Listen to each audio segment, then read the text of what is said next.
No, that's going. This is our last effort at the live stream today. But yeah, well, I still have to click public so no one's hearing. Okay.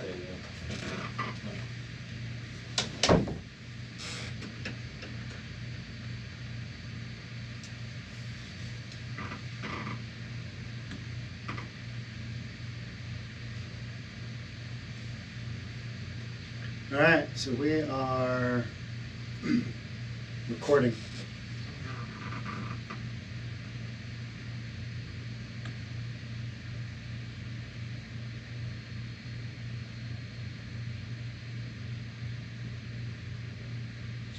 The school board continues to stand behind the educator, describing her as an extremely effective teacher.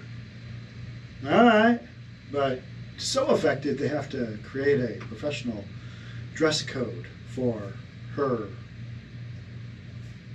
Yeah. The school board has continued to stand behind the trans teacher who began identifying as female last year, according to the Toronto Sun. Teacher who teaches shop is an extremely effective teacher, Halton School District Board Chair Margot Shuttleworth said previously. This is some wild stuff that we're having to deal with. Kids at school. I mean, kids at school are just brutal, right? They're just brutal. They're going to be brutal to this teacher. Why is this teacher putting themselves in this position? Why are we going down these roads? Those are some of the big questions, right? And the school board can't even really come out and say what they want to say, which is, yeah, this is wildly inappropriate. Shouldn't, the last place this should be going on is at school. And yeah, it seems like that's constantly what we're dealing with. Wild stuff, wild stuff. When this school board dress code, the more professional school board dress code comes out, I'll cover it for you right here on News for Reasonable People, because this is the stuff that, we need to know what's going on. I think we've kind of unfollowed what's going on at school to the point where nobody really knows what's going on except actual parents of teachers who are just like right on it. And even they didn't really know what was going on until they started seeing the stuff during the pandemic of, oh, okay, here's what you're learning. What? You're learning what? What is going on? I think a lot of stuff kind of got snuck under the radar as far as education goes. Parents are waking up to it. You got stuff like this going on. We need a more professional dress code. Well, probably need a lot more than that, but I'll start with that. That's it for me. Thanks so much for being here. I'll catch up with you in the next one. Bye for now.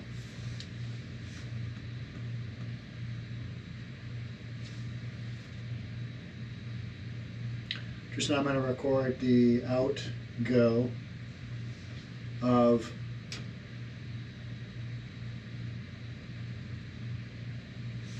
make sure you head on over to reasonabletv.com. It's where we've got our member content and everything else. It's all there. Take a quick peek. Interesting cut, and let's go with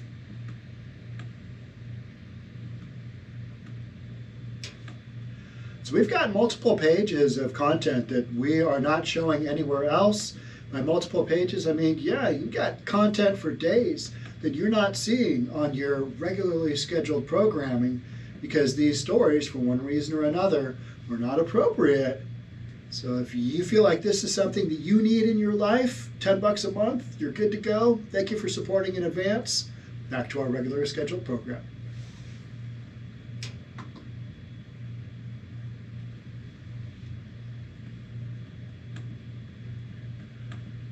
Okay, there's that.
Riveting footage. Thank you. It's behind the scenes. Yeah, ASMR streams. No, it's not.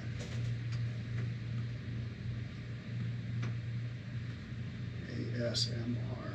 All right, so we got done with that.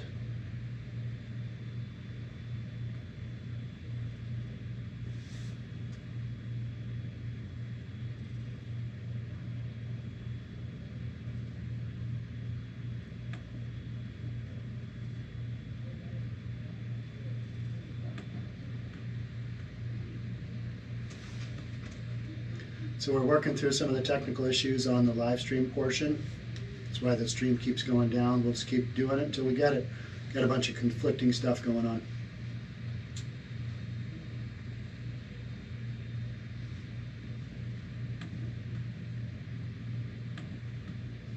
All right, we are going to record. Here we go, podcast number 3.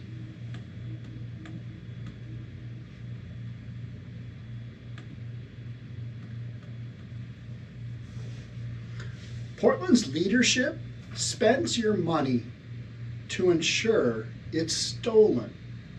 It's from Lars Larson. He is talking about the Portland City Council giving a few $1,000,000 to the weed industry in the city of Portland, but not allowing them to defend themselves, hire armed security, buy guns, buy weed, none of that. It's kind of a wild story. So, we've got the whole weed industry, which is legal on the state level in so many states, but it's not legal on the federal level. And so they can't enter into the banking industry. So they've got all this cash. And with, rob a store just being basically, the game plan of the day for so many criminals, just go out and rob a store, it'll be fine. Even if they catch you, they won't do anything to you. Why wouldn't you see more of this happen? But what's so interesting here is Portland is like, okay, we know you've been robbed a ton, but we're going to give you some money to help you out, but we don't want you to spend it on, actually stopping those that are robbing you. Because, liability. They don't come right out and say that, but they might as well, right? So we've got one story here, and then we've got a second one right on this is a short, quick one. You've heard the old joke about the government. You see one county worker dig a hole and the second one fill it in. That joke came to mind when I saw the latest crazy new program from the rocket scientists at Portland City Hall. Robbers know Portland defunded police. Yep, that's true. DA Mike Schmidt won't prosecute. Absolutely true. Yep. And the courts won't lock them up. All right. 3 for 3 there. Agreed. That's the hole the government has dug. Now they plan to fill that hole with your money. Taxpayers' money, but not for every business. Marijuana businesses got robbed a lot, and despite the number of pot shops, it's still growing fast. That's what's interesting to me, is the weed industry to me is, like most industries, it is funneling down to a handful of big providers, a handful of big suppliers. If you've got the money, you can deal in volume like anything else, and you're going to make a go of it.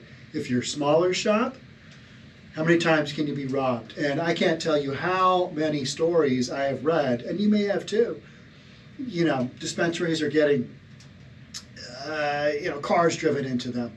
So, they're putting up these steel doors, cars driven into them, steal the weed, steal the cash, and away you go. But City Hall likes its weed, talking about Portland. So they're planning to burn $500,000 of your taxpayers' money by giving it away to stores that got ripped off in the last year. The money can be used for a lot of things, but get this. The stores are specifically not allowed to spend it on hiring security guards or buying a gun. Yeah, because then you'd actually be dealing with the issue, and maybe you off one of these criminals coming in to rob your store, rob your premises. And then where did you get the money for the gun? Government gave it to me. Kind of seems like the city wants weed merchants grateful to local politicians for all that greed. But they don't want to solve the robbery problem, because they plan to keep digging holes dig the hole, fill it, dig the hole, fill it. Yeah. It's a little extreme, but then again, it's really not. This is literally what's going on, right? Okay, yeah, we know you're getting jacked all the time, but here's a little bit of money. Why don't you go buy some, flowers for your store for the next time you get robbed?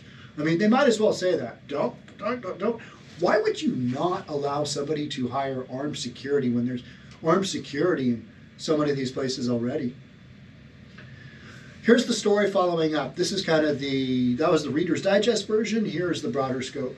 Portland City Hall to begin dispersing $500,000 in relief funds to small cannabis shops and workers. The industry has suffered more than most because of brazen robberies. Because you got that whole legal on the state side, but not on the federal side. Portland cannabis businesses that are struggling with slumping demand and a rash of robberies can apply next week for $456,901 in relief funds taken from the 3% city tax on weed sales. So they're taking money from themselves, essentially, right? Just being handed out. The Office of Community and Civic Life will begin accepting applications for the money January 16th and will stop February 14th. So about a month, middle of January to middle of February. New Project, a city-funded nonprofit that helps people of color kickstart cannabis businesses, will disperse the money, said New Project Executive Director Jeanette Ward-Horton. Both small cannabis businesses and employees are eligible for the funds. Licensed businesses within the city limits can get up to $25,000. Individuals can get up to $5,000. The funds are aimed at shops and workers who have suffered because of COVID-19. Vandalism, wildfires, all right, okay, yeah, I mean, some of those suppliers, robberies, okay, yep, all right, and the residual effects of illness, trauma, and grief. All right, so, anybody that, lived through COVID, because that was just a horrible time period, right? But in Portland, especially, you've got vandalism, you've got robberies, you've got trauma, because, the city basically doesn't provide a safe environment for its residents and or its business owners. They just don't. They just let the criminals run free, decriminalize everything, and then wonder how we got here. Well, this is literally how we got here, right?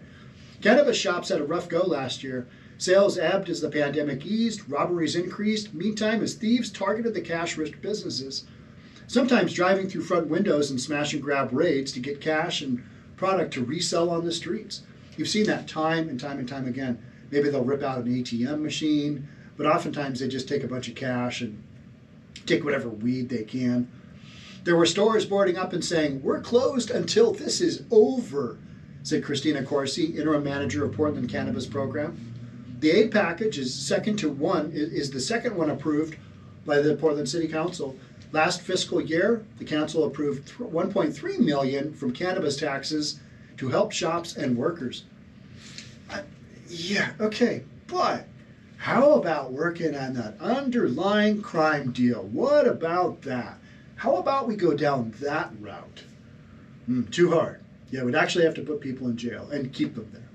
Put people in prison. Put these people in prison. But no, we're not doing that because of, whatever.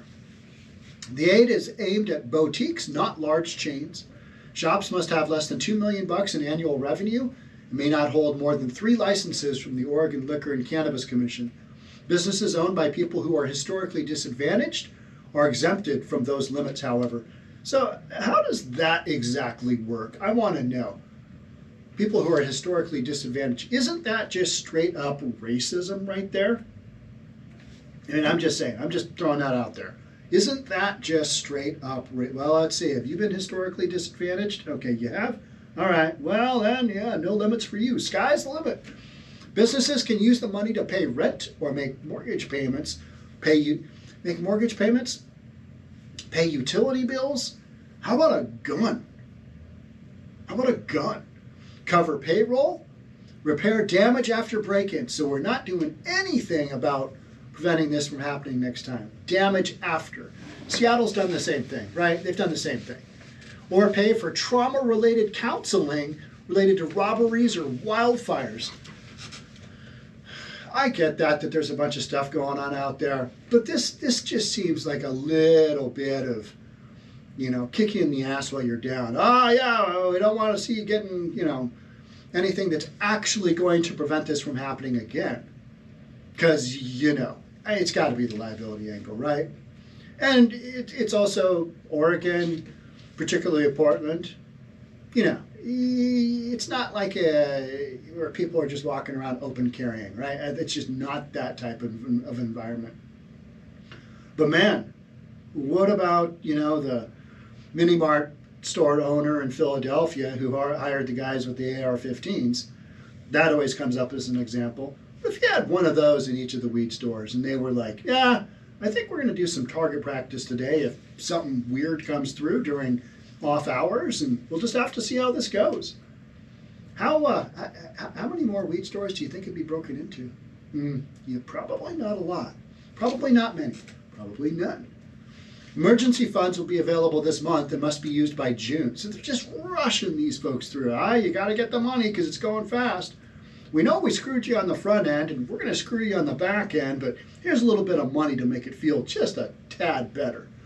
Of course, he expects the money to go quickly. Last year, the program got $2.1 million in requests. So this is for after the effect. Sorry you got broken into. Here's some money for some counseling. What about preventing this stuff up front? I mean, what about that? What about actually taking the people that we know are targeting these pot shops? What about going after them and throwing them in jail? I bet you anything that these weed store owners, if you said, oh, hey, you know what, you can have $5,000, or you guys can you can individually have $5,000, you can, bigger shop, you can have $25,000, whatever it is we just read, or we can pool all that money together and we'll let the police go after these guys who we know are targeting weed stores. What if we do that? Would you guys be willing to chip in your money? Would you be willing to chip in your $500,000 collectively total? And we'll start actually addressing this issue. What do you think those weed stores owners would say? I'm just throwing that out there as a game plan. Maybe you're watching this, maybe you're a weed store owner in Portland. What would you say to that? If you could actually have some constructive action towards what's obviously plaguing the industry, because everybody knows, hey, you can't deal with banks because that's FDIC. Therefore, you got to basically deal with the cash, large amounts of cash you got on your own, because customers can only bring in cash for your product.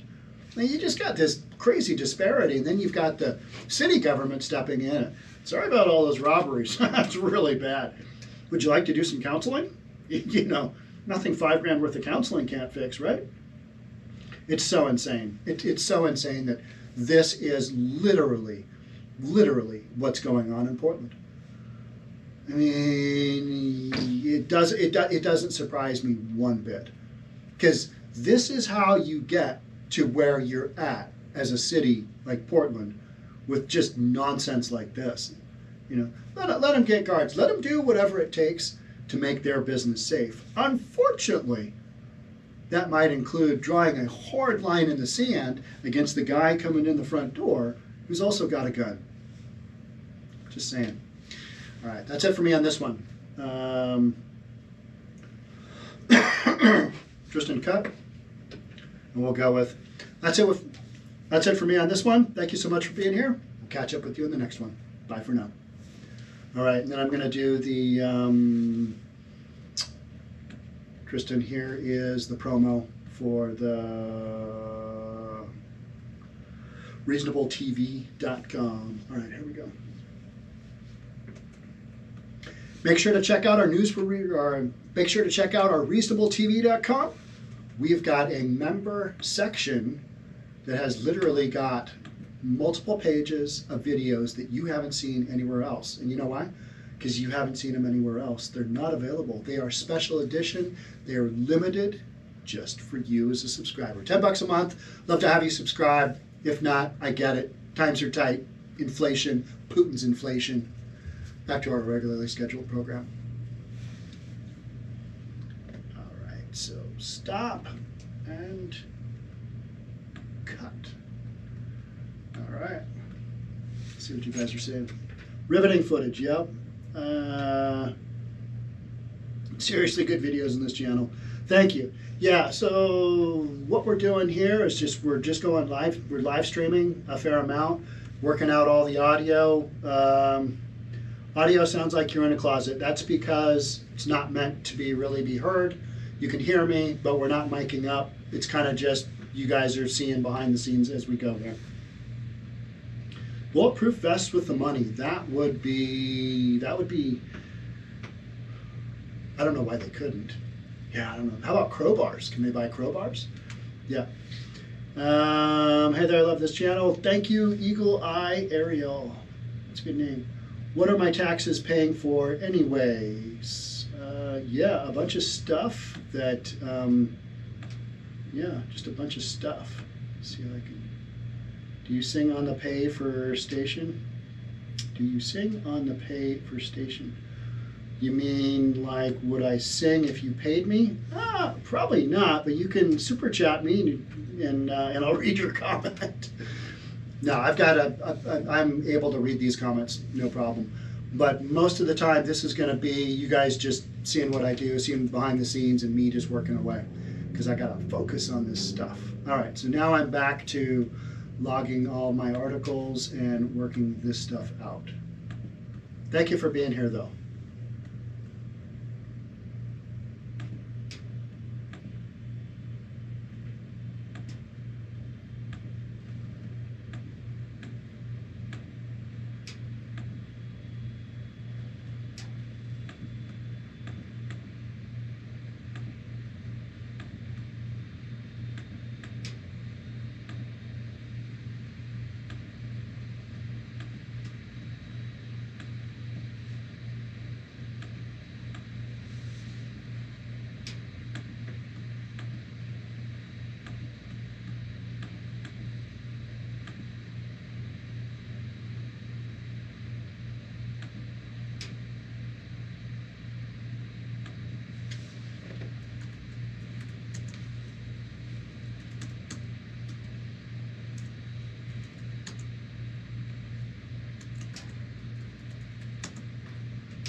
Fentanyl fuels record homeless deaths in Seattle area.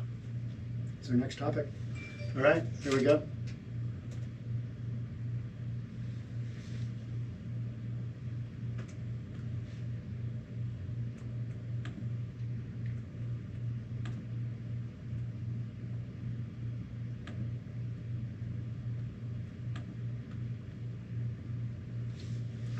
Record.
Okay, here we go.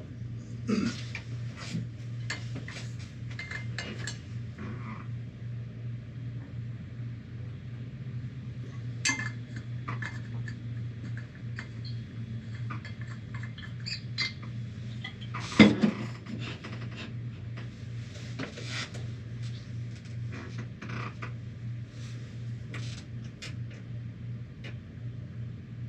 gonna wait for camera 3 to do its thing, and then we start.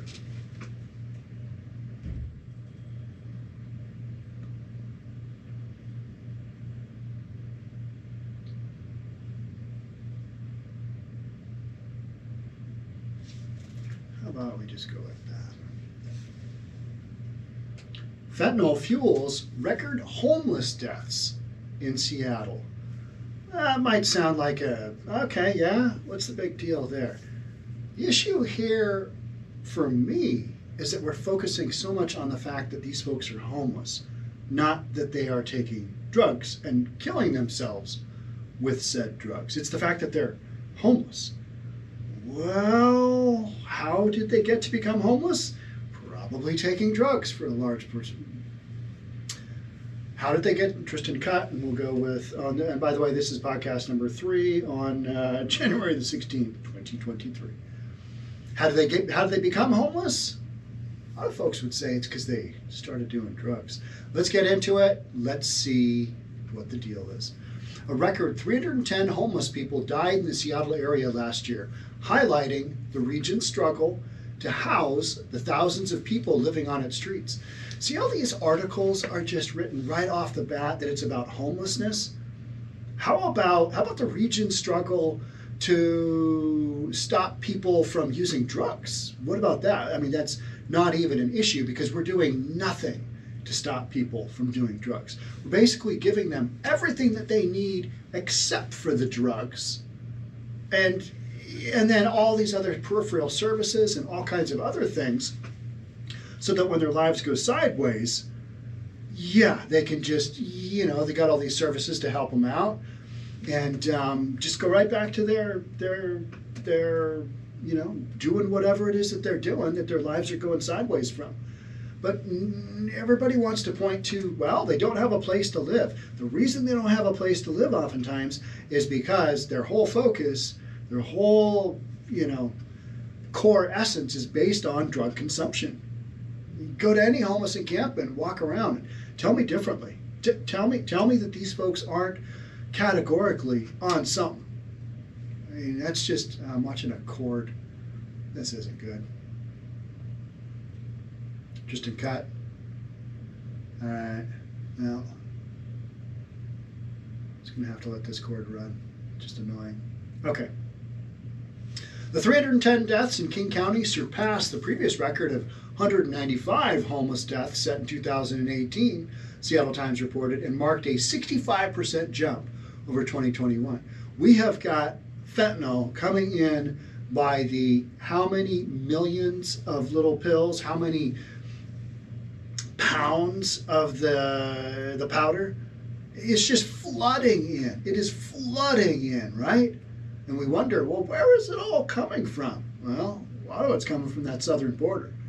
So, you got it coming up through the southern border, and then you got these folks who are homeless because they consume these drugs, and you can't really hold a job down and continue to do all this stuff. You'll see some of those folks every now and then.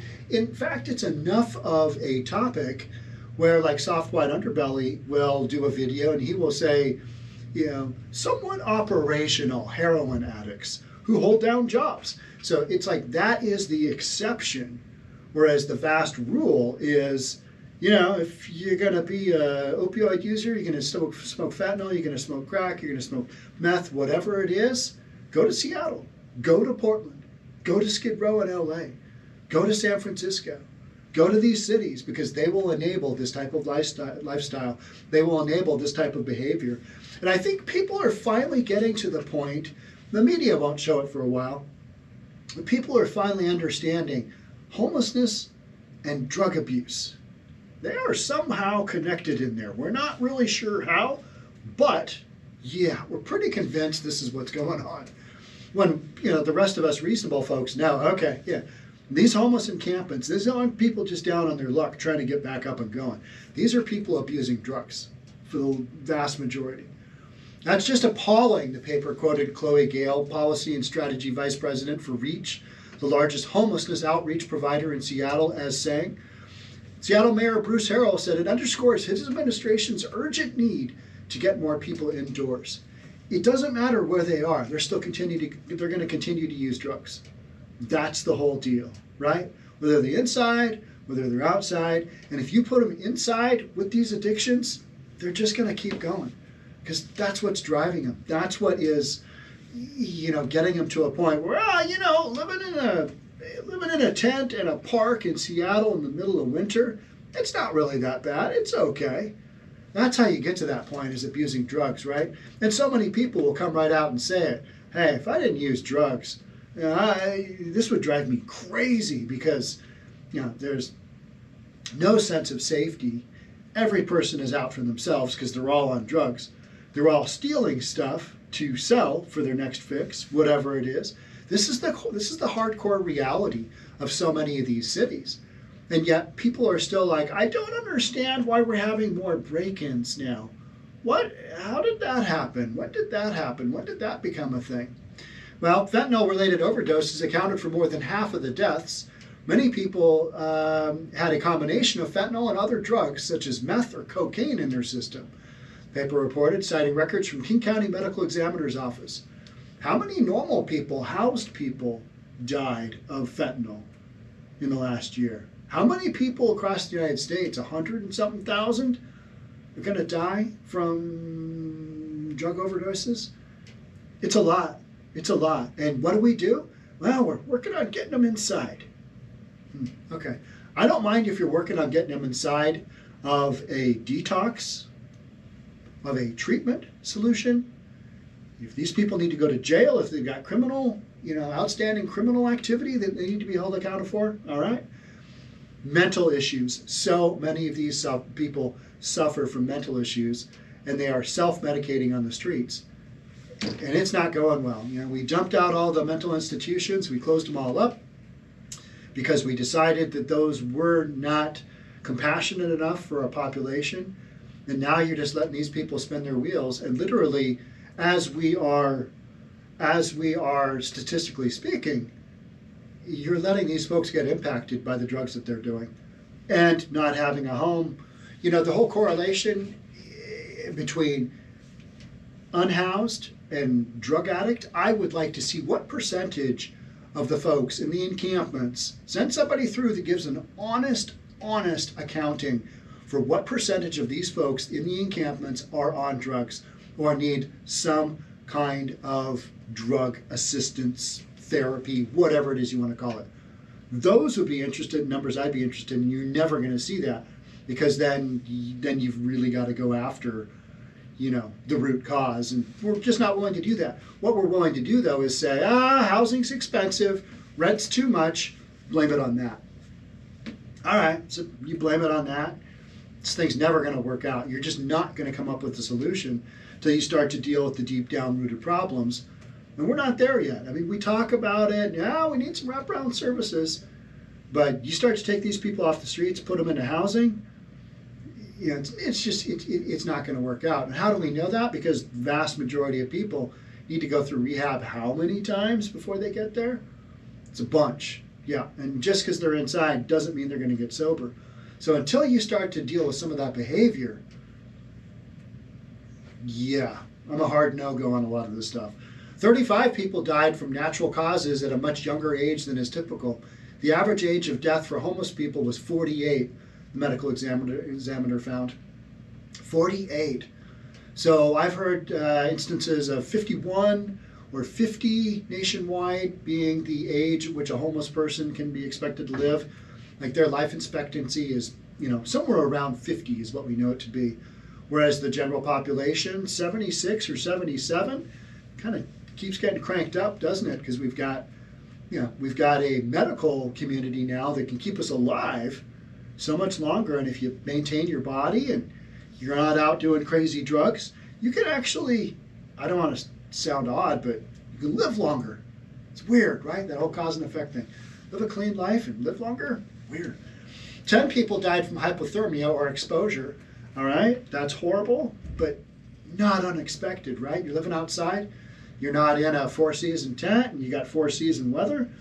Maybe you're not even in a 3-season tent. I know most tents, they cover spring, summer, and fall, but not necessarily winter. And it's when those winter things happen, people just literally freeze. And 7 died from suicide. All right? You don't want to see anybody die. But the statistics are such that, folks that don't live, the folks that live in these homeless encampments, the folks that live outdoors, they're going to live a lot shorter lives. And it doesn't have to do with the fact that they're sleeping in a tent. It has to do with what they're doing inside of that tent. Period.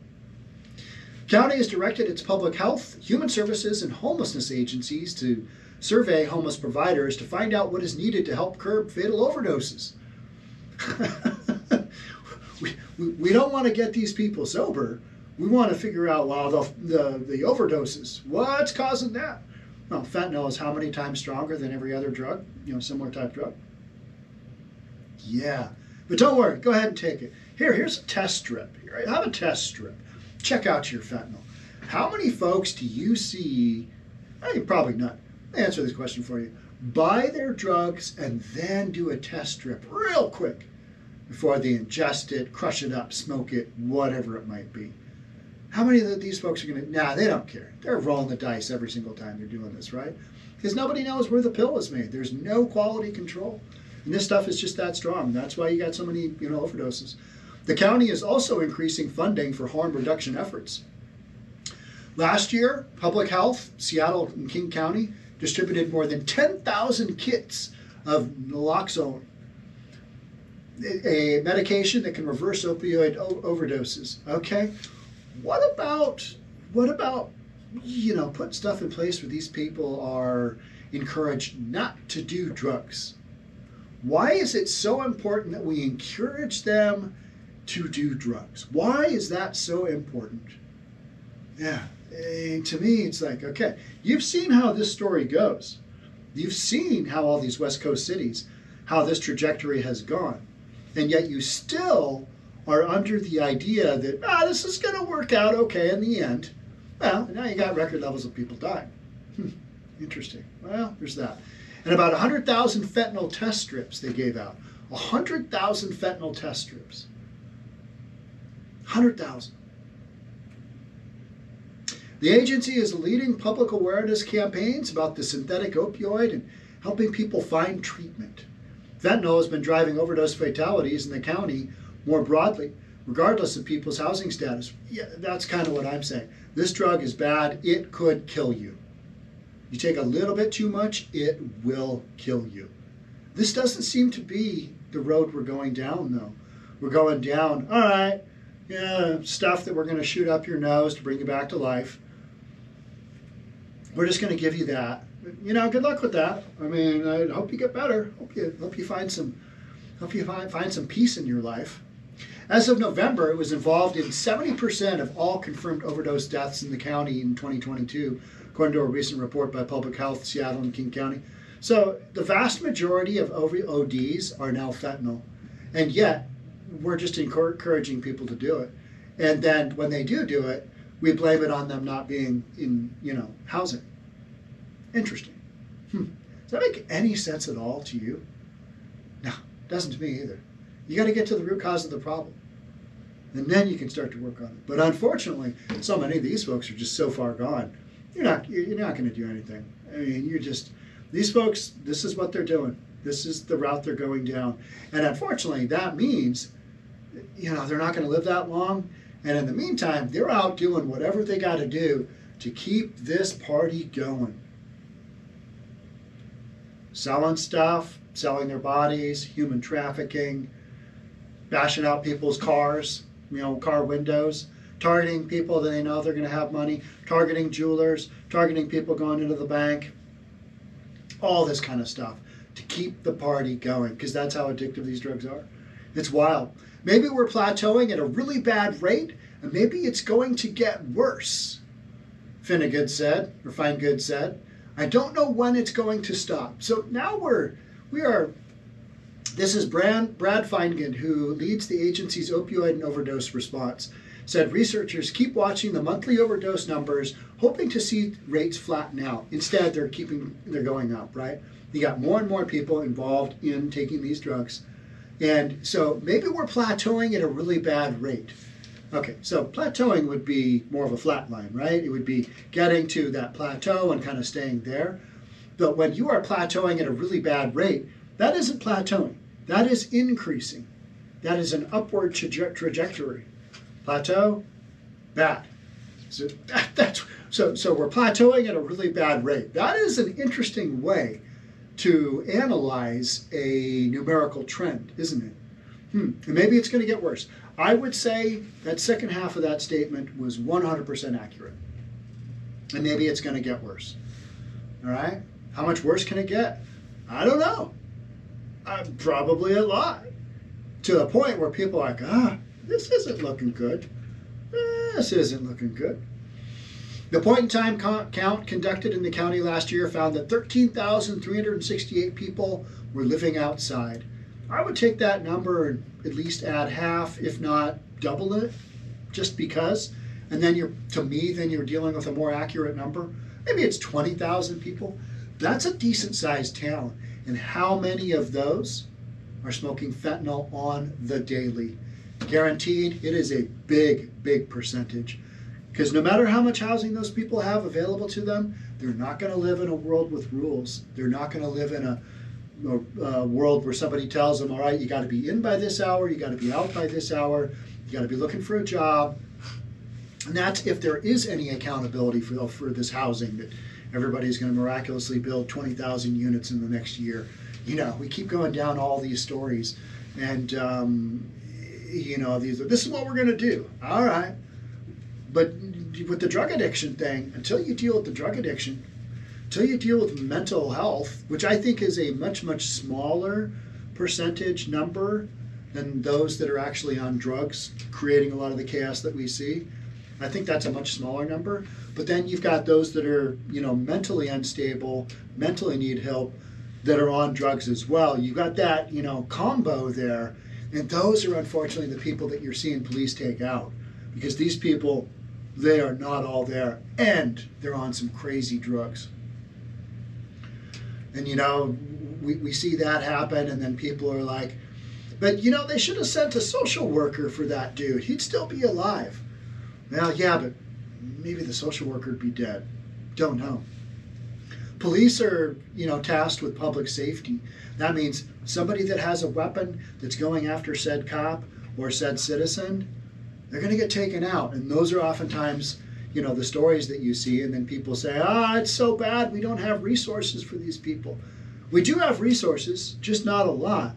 But we're not enforcing that these people take advantage of said resources. It's all voluntary. And how many drug addicts do you know that are deep in the game that are going to be like, sign me up? How many ODs do they have to have before they finally go in? Oftentimes they just die. That's really sad. So, how much compassion is there when you're just letting your fellow human being pass away in a tent, on a sidewalk, in a park? Craziness, absolute insanity to me. But, this is Seattle, this is Portland, this is LA, this is San Fran. It's kind of like, all right, we can talk about it. That's what we're doing. That's it for me on this one. Thanks for being here. I'll catch up with you in the next one. Bye for now. Tristan, I'm going to record the ad.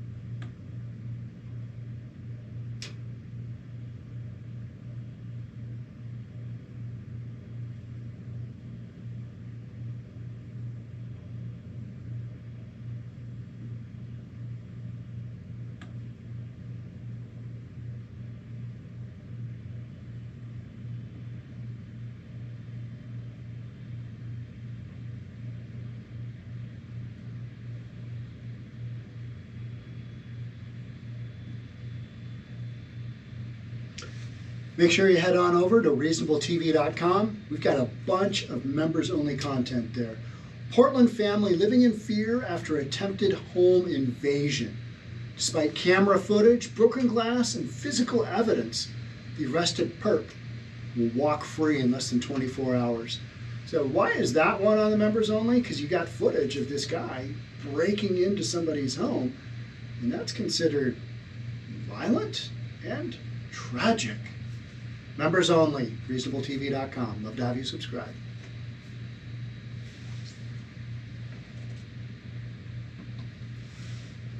All right, Tristan, that was podcast number 3.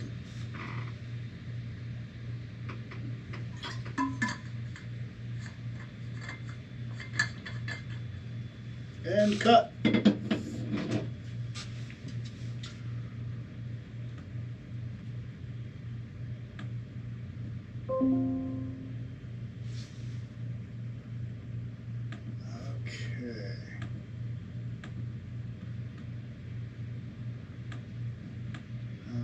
Organize my articles. Copy.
If you guys want to see what I'm working on, you can head over to Discord.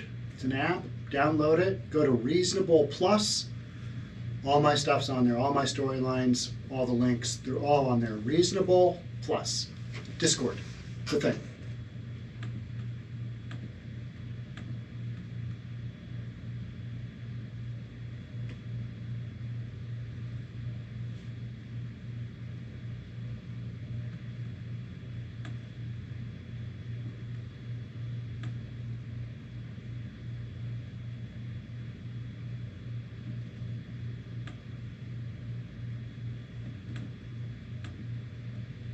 The Oregon Brewers Festival announced today that it will return this summer. It's the third time in 4 years it won't take place. KJ's Francis Lynn is live down the waterfront. Fran, that's where they usually hold the festival. Yes, this is where the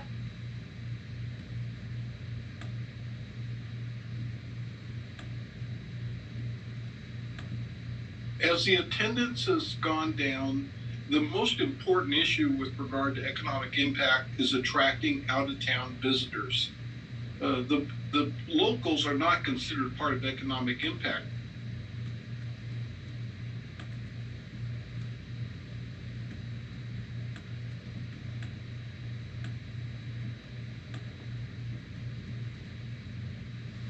Tristan podcast number 4 on January the 16th, 2023. Uno mas. Last one for today.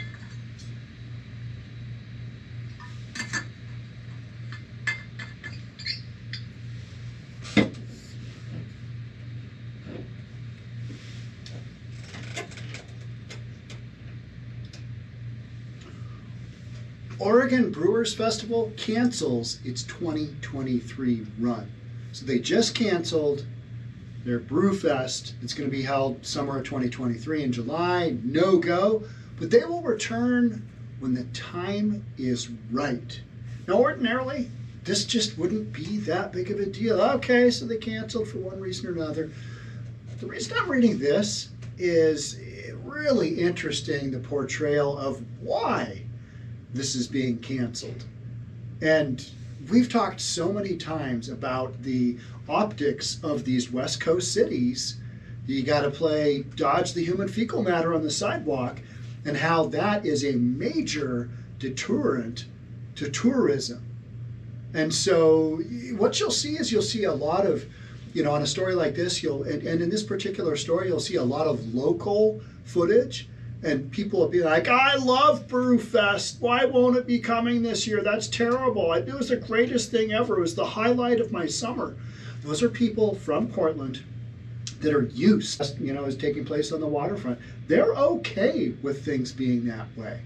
The rest of the tourism world is not okay spending over $300 a night for a hotel, playing dodge the human fecal matter, and then having a whole bunch of people in tents, right there in their environment, maybe seeing some needles on the sidewalk.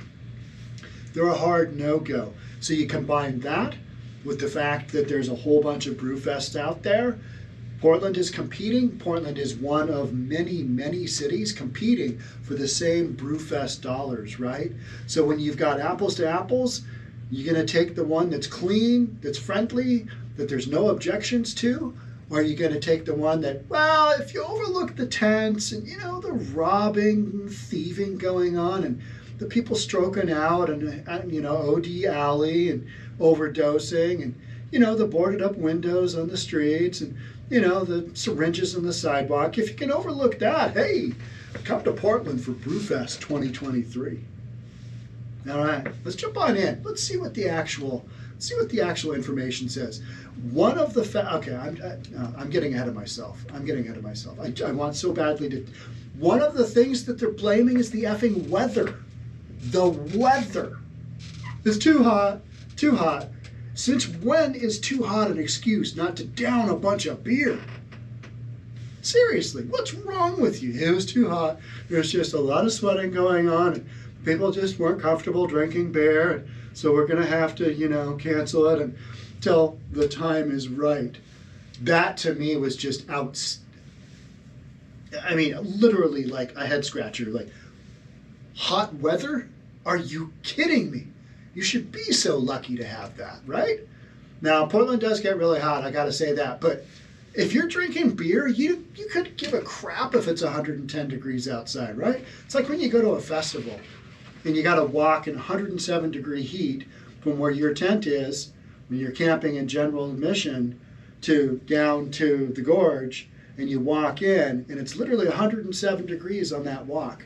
But you're okay with it, right? Because you're gonna go see whomever you're gonna see. You're gonna have a fun time. You're gonna have a great time. The weather, I find that weak at best.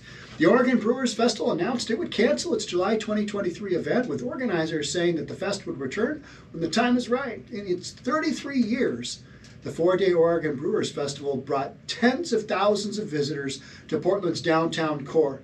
A study from 2015 found that the festival brought more than $30 million to the state's economy.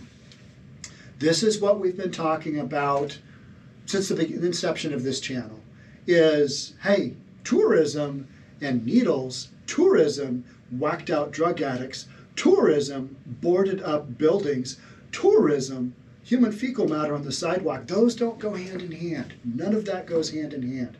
If people have the option of, let's go there, they're going to. And that's what's going on here.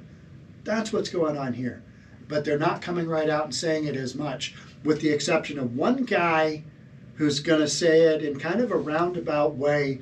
He's going to say, well, there might be some other factors that, but he kind of says it in a way where he doesn't highlight it. He doesn't, dive right into the fact, even though Portland is quirky, people are going elsewhere, and they don't have enough demand at the Oregon Brew Fest to make it go of it, right? So, in a statement posted on the Oregon Brewers Festival website, the organizers cited several challenges facing the festival, including rising costs. Okay, but all the other brew companies have to face the same rising costs, right?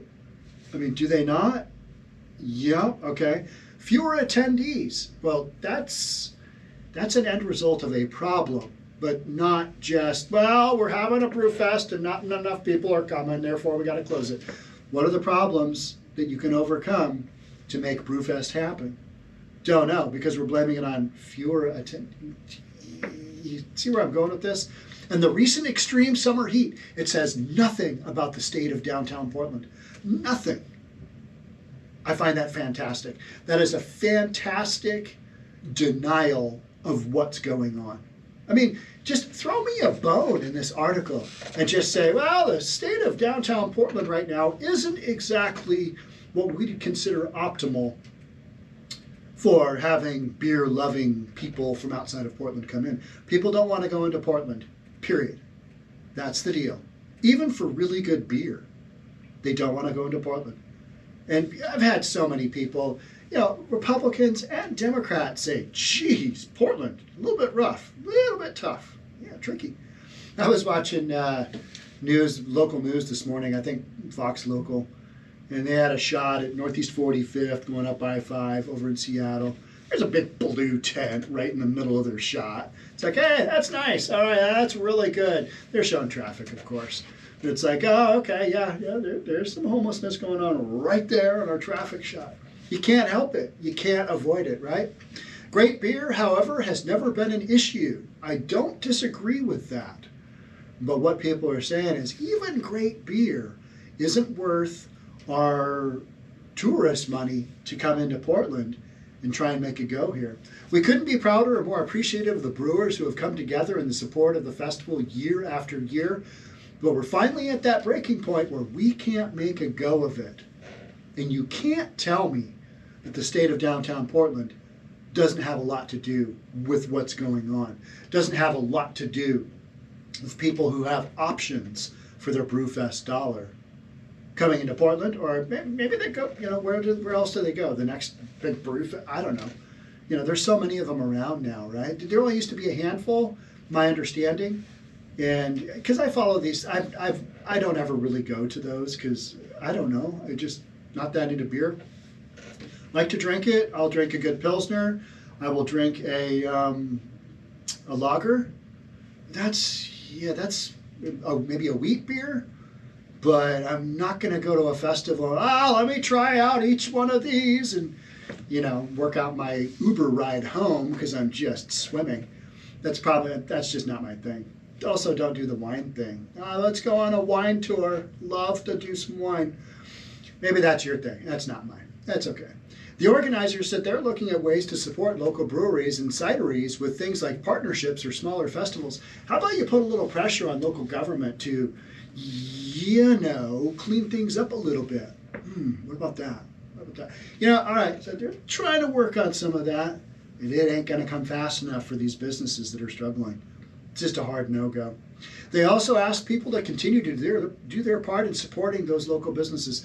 The locals are supporting local business, and local Portland people have supported local Portland very well. But we're taking that next step, which is tourism dollars. And that is a hard no-go. Major conventions in San Francisco, not so much. We're going to need to take this option over here. It was a collective sense of disappointment in Portland Friday when people found out that the Oregon Brewfest would not return this summer. People got to know. People can't walk around downtown Portland and go, everything's pretty much normal here. This is okay. You got graffiti everywhere. You got people sleeping wherever. You got needles. You got people taking a crap on the sidewalk. Not every block, not every street, but you've got streets like that. You've got people ODing in alleyways. We know this to be true for a fact. It's just what's going on. Because that isn't going to clean up overnight. It's not like people get into taking a whole bunch of drugs and then just go, you know what, that was a fun run. That was a fun ride. I really experienced the whole drug addiction thing. But I got to be honest, that's not really for me. I'm just going to, clean up my life on my own and just kind of carry on down this other pathway over here. It's not how that goes, is it? No. I go every single year, actually have friends that always come into town for the Brewfest. It's unfortunate, said Thomas Callahan, who also attended Oregon Brewfest. It's kind of the highlight of the summer, that's to say. All right, well, maybe you're going to have to go elsewhere for your Brewfest. It's looking like that's kind of how things are going. Someone ran down and said, the Brewfest is canceled. I'm like, what? What do you mean? Said John Harris, brewmaster and owner of Ecliptic Brewing. People in town talked about how much craft beer is part of Portland's culture. Oregon Beer Festival is an important part of the cultural heritage of Portland, said some professor. Operating over 30 years, it's not only introduced thousands of people to the craft beer culture, it served for a platform of out-of-town visitors to learn and enjoy Portland. And something that has been a super strong pull in Portland is now going to lose its $30 million worth of tax dollars coming into the city. On top of all that business revenue from all the other little businesses that would have supported, that would normally support an economy, an ecosystem. It's just not happening. It's going the other way, right?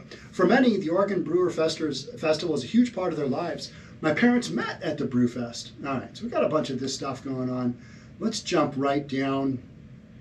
Yeah, it's dependent on the out-of-town visitors who spend between $600 and $800 on average in the local economy. That's the number that we need to focus on. Thousands of people coming into town spending $600 to $800. That's hotel, that's food, it's the beer at the admission to the fest, T-shirts, get a tattoo after a night of drinking. I mean, you gotta add all that in there, right? Parking, whatever it is you want to do, all that stuff. Now that 30 million, divided by 600 to 800 bucks per person, gone. And it ain't because of the weather. No. If you were like, I can't even imagine in the Pacific Northwest when weather really becomes a factor in truly stopping something. I mean, it's been hot the last couple of years. Granted, it was hot as Hades last summer. Here, even in September, no, it was October, I think it was like 87. You go down to California, do you think they hold Brewfest when it's 105 degrees out? I think so, because that's called summer. Here that's called, oh geez, it's too hot. All right, let's watch the video. I know we're towards middle section here. I want you to watch the video of this dude who's called Professor Dent's. No idea. Here we go. All right, make it big. As the attendance has gone down, the most important issue with regard to economic impact is attracting out-of-town visitors. The locals are not considered part of economic impact because they're just recirculating money within the community. So as we've seen a decline in the number of out-of-town visitors, the economic impact of the festival has declined. As the press release mentioned today, the weather was a considerable factor. Even leveraging the trees for all available shade down there, it was still hot. But I think one of the issues has been, from my perspective, has been lodging cost, which end up being an impediment to out-of-town visitors deciding to visit. I've seen, on average, in advance of the festival, lodging cost of over $300 a night in proximity to the festival. COVID certainly had an impact too, as evidenced by the OBF being canceled for 2 years. It's hard to say if somebody's going to try to fill the vacuum created by the void in the calendar. And I wonder to what extent the situation with regard to downtown Portland may be also an impediment in terms of attracting out-of-town visitors. Boom, right there. That is, he wanted to say more about that. He wanted to talk about that. Impacting visitors. Absolutely. He knows this to be very true. But when you've got something like you're promoting, like an Oregon Brew Fest, to come right out and say, hey, you know what? Downtown Portland ain't what it used to be, but still come here and spend your, $30 million bucks. That's a tough sell. That's a tough sell. And what we're seeing is that on top of hot weather, honestly, really, I mean, we're really trying to spin this as big globe in the sky got too hot. Now we're going to blame the Oregon Brew Fest for shutting down because of global warming. Whatever. It's the appeal of Portland right now, and people have options. And when they take the principle of substitution, which is real estate, and they've got an option to do something else that they can get better bang for their buck, that's what they're probably going to do. And that's what I think you're seeing real time. And this guy is alluding to it. He's like, I wonder what impact this has. I mean, he's not coming right out and saying it, but he's stating, hey, this is one of those things. And he doesn't even say what it is. He just says, the overall, the look of Portland. So it's safe to say that whatever festival comes into play will not have the same economic impact as the Oregon Brewers Festival. And maybe that has to be considered by someone thinking about doing this in the future. I mean, I'm not sure the people that visit the event realize how much work's gone into it. It's basically, for Art and Teddy, it's a year-round venture. And they've been doing this for 33 years, and maybe it's time they get a break. It's among the cities in the United States with the most breweries per capita, and there's a lot of award-winning breweries in Portland with regard to the Great American Beer Festival and World Beer Cup.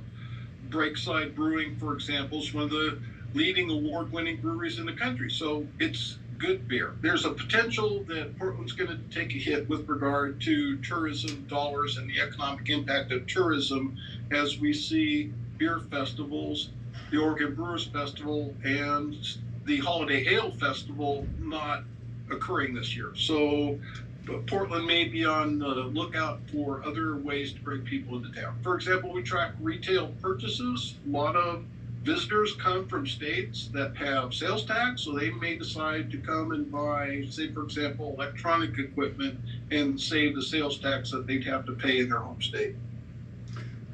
Okay, so not taking away anything from that last part, that is a thing. You live in Washington, we got 10% sales tax. You go to Oregon, 0 sales tax. That's bang for your buck. If you get it on sale in Oregon, you have somebody there that can buy it for you, whatever, play that game. That's a that's a legit way to go to buy your large scale consumer electronics or whatever. But everything that guy told us is that Portland is a premier city for beer. They've got so many brewers who are just outstanding at what they do. They've got a ton of great beer. So where's the disconnect here? The weather? The cost of a hotel room? Now, it's not that, because guaranteed in San Francisco has a brew fest, and guess what?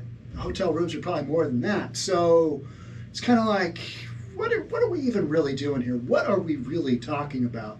That to me is what was astounding about this, is that we're basically not identifying the enormous elephant in the room. Because you've got everything lined up for Oregon to, we've had 33 years of this being just, this is what we're doing. We're doing the Oregon Brew Fest. And now it's getting shut down. Well, economics, okay, yeah, whatever. It's expensive. It's expensive for everybody else. The weather, head scratcher.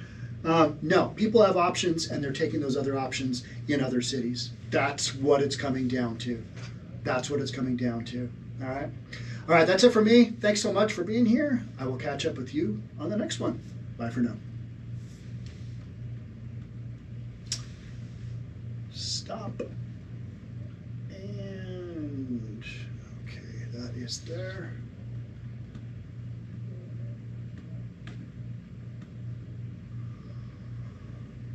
Okay. No beer in Portland.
Food Company is supporting the movement to bring healthier food to school lunches across the country. In November, the U.S. Government Accountability Office ran a report on national school lunch programs. It found that students were not eating as much seafood as other protein options. According to the GAO report, in 1 year, for every 46 drumsticks, U.S. school kids are eating the equivalent of 3 fish sticks, or about 1 3-ounce can of tuna. School and state leaders recognize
All right, you guys.